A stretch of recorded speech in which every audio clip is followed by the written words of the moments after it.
What do you guys attribute to the slow start tonight? Say one more time, I'm sorry. What do you guys attribute to the slow start to the game tonight? We were sluggish in practice the other day, and I'll blame that on me. I didn't have the high intensity energy that I usually have, and it was just following on to the game today. And during halftime, we just talked to each other and said we got to pick it up, and we slowly picked it up. What do you think was the cause of the sluggish practice the other day?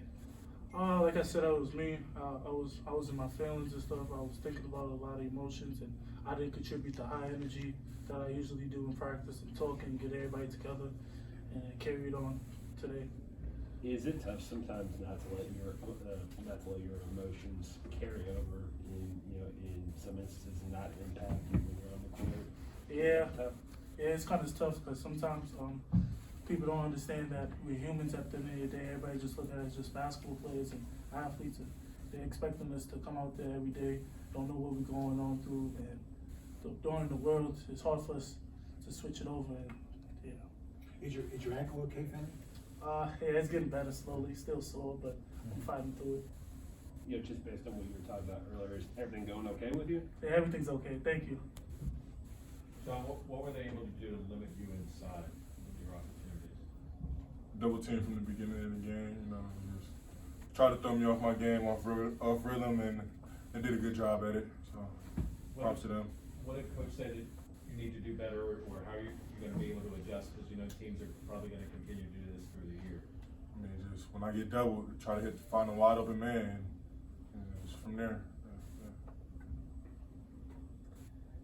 I guess for you guys, you all were obviously dealt a tough blow losing two of your top guys just a week before the season started. There are a lot of adjustments that have had to come with that.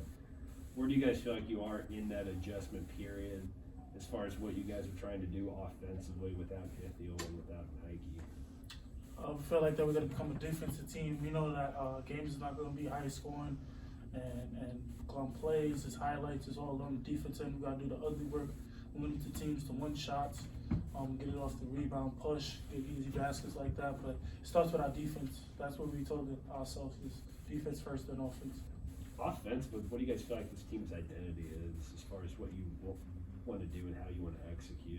I feel like our offense is through John. You gotta know John is he's a big player. He's a big star on the team because every time he touches the ball, he's liable to score, and that's why teams is doubling him when he can make the right play. So offensively, we know that we're gonna give the ball to John, and from there on, we're gonna play through him. You guys had it down to 3 points. Did you guys switch up the defense? What did you guys gonna do to get back in the game? Play harder. Was that on defense mainly? You guys played better defense in the second half? Yeah, better defense. You talked about playing harder, guys. How much of that slow start could be attributed, I guess, to a lack of energy or maybe, not playing quite as hard?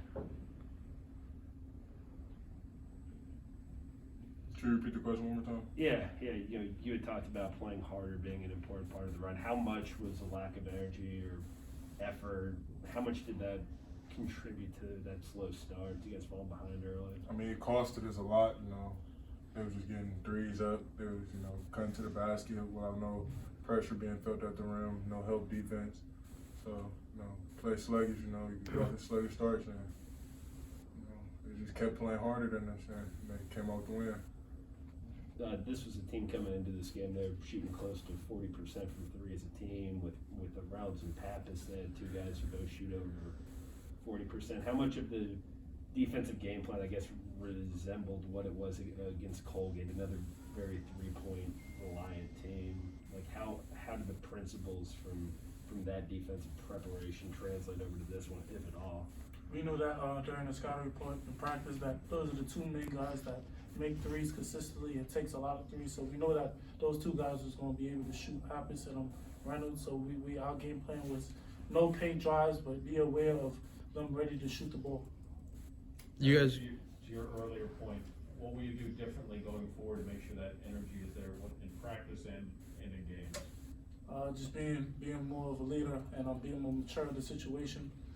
Can't take my outside things onto what's coming in the gym. So I just gotta find a way to have high energy and just play through it.